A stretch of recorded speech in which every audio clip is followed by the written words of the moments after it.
शहर की गलियां शोर और भागदौड़ से भरी थी। भीड़ के बीच एक अकेला आदमी फुटपाथ पर बैठा था। उसका नाम राम था और वह एक भिखारी था। हर दिन राम उसी जगह पर बैठता, अपना हाथ फैलाए, कुछ पैसे की उम्मीद में, जिससे उसकी भूख मिट सके। जिंदगी उसके साथ बेरहम थी। उसके पास निराशा के अलावा कुछ नहीं था। एक गर्म दोपहर एक अमीर बिजनेसमैन राजेंद्र राम के पास से गुजरा। राजेंद्र एक दयालु और उदार व्यक्ति था, जो अपने तेज दिमाग और बिजनेस स्किल्स के लिए जाना जाता था। उसने राम की निराशा देखी और सहानुभूति दिखाते हुए उसे कुछ पैसे देने के लिए रुका। ये लो भाई, राजेंद्र ने राम की हथेली में कुछ सिक्के रखते हुए कहा। कुछ खा लेना। राम ने अप्रत्याशित उदारता से चौंक कर ऊपर देखा। शुक्रिया साहब, उसने सिक्कों को कसकर पकड़ते हुए बुदबुदाया। बताओ, राजेंद्र ने अपनी आंखों में एक जिज्ञासा के साथ पूछा। भिख मांगने के बजाय काम क्यों नहीं ढूंढते? राम के कंधे झुक गए। मुझे जैसा बेचारा भिखारी को कौन काम देगा साहब, उसने कड़वाहट से भरी आवाज में जवाब दिया। राजेंद्र धीरे से मुस्कुराया। उसकी मुस्कान में एक गहरी समझ और अनुभव की झलक थी। वह जानता था कि जीवन में कठिनाइयां आती हैं, लेकिन हर कठिनाई के साथ एक अवसर भी छिपा होता है। हर किसी में काम करने की क्षमता होती है मेरे दोस्त, उसने कहा। यह सिर्फ उस क्षमता को पहचानने और उसे सही दिशा में लगाने की बात है। पैसे मांगने के बजाय कुछ बेचो क्यों नहीं?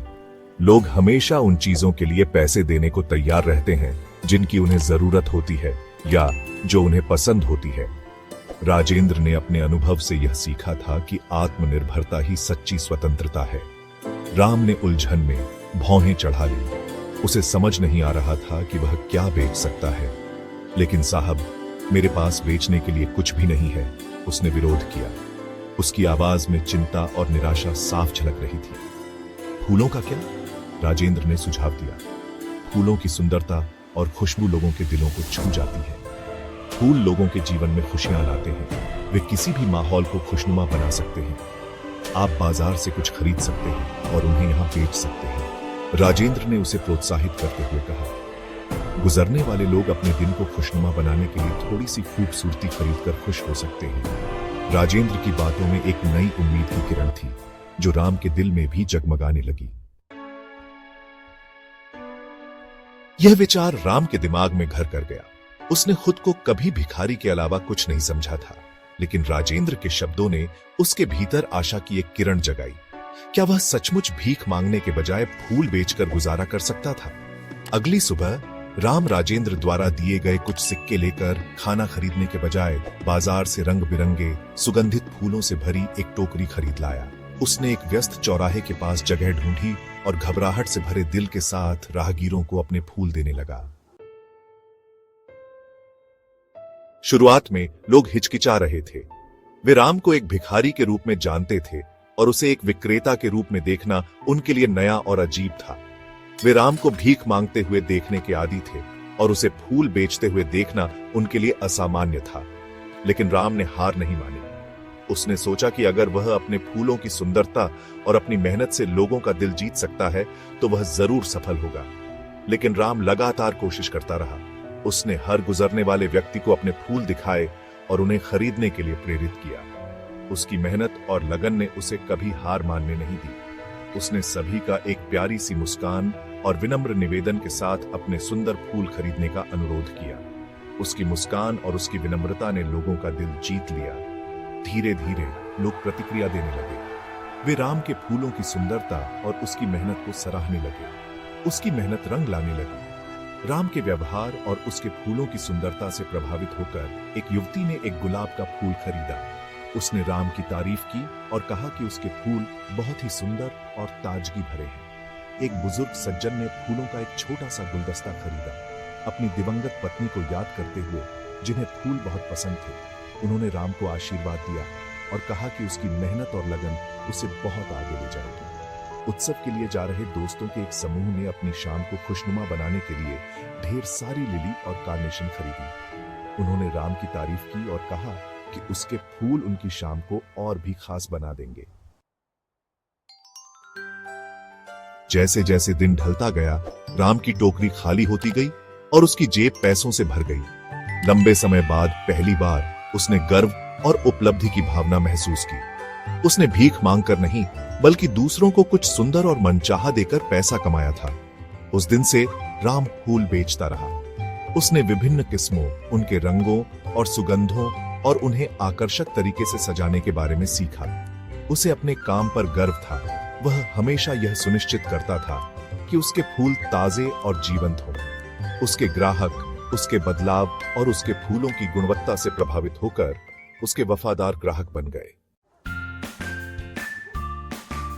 एक दिन जब रामलिली की एक टोकरी सजा रहा था, उसने एक परिचित व्यक्ति को आते देखा। यह राजेंद्र था, वह व्यापारी जिसने उसके जीवन में बदलाव का बीज बोया था। राम का हृदय कृतज्ञता से भर गया। राजेंद्र साहब, उसने खुशी से चमकते चेहरे के साथ कहा, यह आप हैं। मुझे अब देखिए, मैं अब भिखारी नहीं हूं। आपकी सलाह के कारण मैं एक फूल विक्रेता हूं। राम में बदलाव देखकर राजेंद्र बहुत खुश हुआ। कभी निराश भिखारी अब एक आत्मविश्वासी और सफल व्यवसायी था। मुझे पता था कि तुम कर सकते हो राम, उसने अपने चेहरे पर गर्व भरी मुस्कान के साथ कहा। राम की कहानी दृष्टिकोण की शक्ति का प्रमाण है।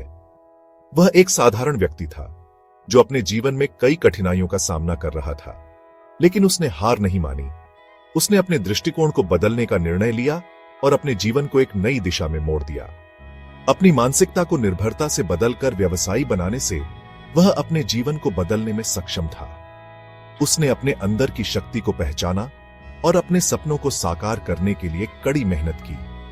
उसकी यह यात्रा आसान नहीं थी, लेकिन उसने कभी हार नहीं मानी। राजेंद्र ने उसे कुछ मूल्यवान बेचने के बारे में जो सलाह दी, वह राम के लिए एक महत्वपूर्ण मोड़ साबित हुई। उसने सीखा कि सफलता केवल पैसे कमाने में नहीं है, बल्कि दूसरों के जीवन में खुशी लाने में है। कुछ ऐसा जो दूसरों के लिए खुशी लाए, उसकी सफलता की कुंजी थी। उसने फूलों का व्यवसाय शुरू किया और अपने ग्राहकों के चेहरों पर मुस्कान लाने का प्रयास किया। उसकी सफलता की कुंजी थी, उसने अपने दोस्तों और परिवार के साथ अपनी सफलता का जश्न मनाया और उन्हें भी प्रेरित किया। जैसे जैसे हम जीवन में आगे बढ़ते हैं, हमें भी अपने दृष्टिकोण को बदलने की आवश्यकता होती है। जीवन में आने वाली चुनौतियों और बाधाओं का सामना करते हुए हमें सकारात्मक दृष्टिकोण अपनाना चाहिए।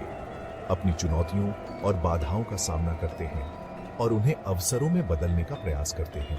राम की कहानी से हमें यह सीख मिलती है कि सकारात्मक दृष्टिकोण और कड़ी मेहनत से हम किसी भी परिस्थिति को बदल सकते हैं। राम की कहानी से मिले सबक को याद रखना जरूरी है। यह हमें प्रेरित करता है कि हम अपने जीवन में भी सकारात्मक बदलाव ला सकते हैं। कभी कभी हमारी परिस्थितियों को